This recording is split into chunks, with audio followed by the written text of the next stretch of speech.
Well, India and Pakistan, two nuclear-armed powers, are on the brink of war after a terrorist attack in Kashmir.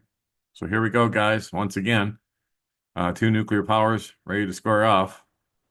So India and Pakistan are on the brink of a conflict after following a deadly attack on tourists in the Indian-administered Kashmir region, with India announcing a raft of punitive measures against Pakistan. India has suspended the Indus Water Treaty, a key water-sharing agreement. And that part is huge.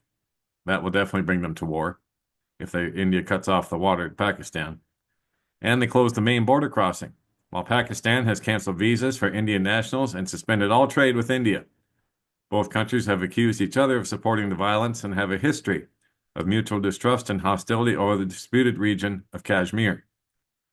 And so I'm going to skip down here to where the attack happened on April 22nd, where at least 26 people were killed and 17 injured in an attack on tourists in Pahalgam, Kashmir. India accused Pakistan of involvement, though Pakistan has denied any role.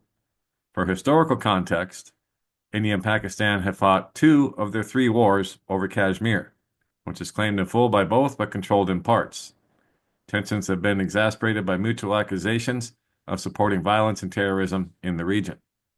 And so we'll get to the water treaty part right now. This was put up by Bubba News on Telegram.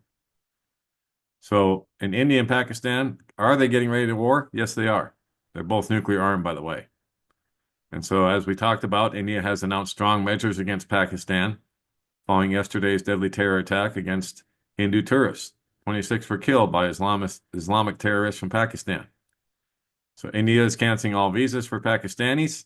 India suspends the Indus Water Treaty from 1960, and India closes the Wagah border crossing. Pakistan has previously stated that terminating the Indus Water Treaty could amount to an act of war. Of course, everyone needs water to survive. The World Bank brokered this agreement that allocates the waters of 5 rivers in the Indus Basin. If India starts blocking access to the water from all 6 rivers, Pakistan will be hit by water scarcity, and it'll be a crisis, as 80% of Pakistan's water needs are covered by these rivers, including farming. The Indus Water Treaty is a definite red line for Pakistan. And as summer is approaching, Pakistan's going to be parched. Rivers dry, wells dry, crops dead, no water to drink. Pakistan will have no option but to declare war. Indeed, nobody can survive without water, especially an entire nation of millions of people. That would definitely be a cause for war. And then we have this news. One of 2 Indian aircraft carriers, the INS Vikrant, has entered the Arabian Sea, presumably heading towards the waters near Pakistan. And then we'll go over here to Hal Turner, as the latest news says that India has urged its citizens to leave Pakistan immediately. The Indian Ministry of External Affairs advises all Indian citizens in Pakistan to leave the country immediately. Pakistan's defense minister said that if our civilians are not safe, I'm making it clear that Indian civilians will not be safe either. More threats towards India. Also, Pakistan announces an immediate suspension of all trade with India, including goods routed through third countries. So it has begun.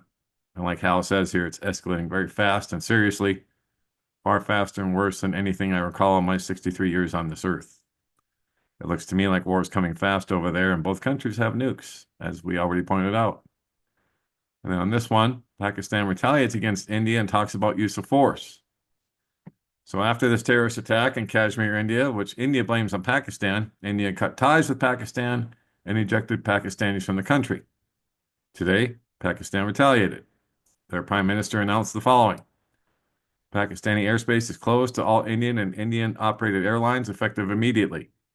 The Wagah border crossing will be shut down and ceremonial duties suspended.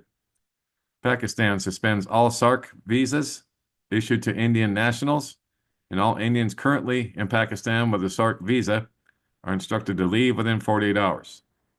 The number of diplomats at the Indian High Commission in Islamabad will be reduced to 30. The military attachés have been declared persona non grata, not welcome. Pakistan exercises the right to temporarily suspend all bilateral agreements with India, including the 1972 Simla Agreement.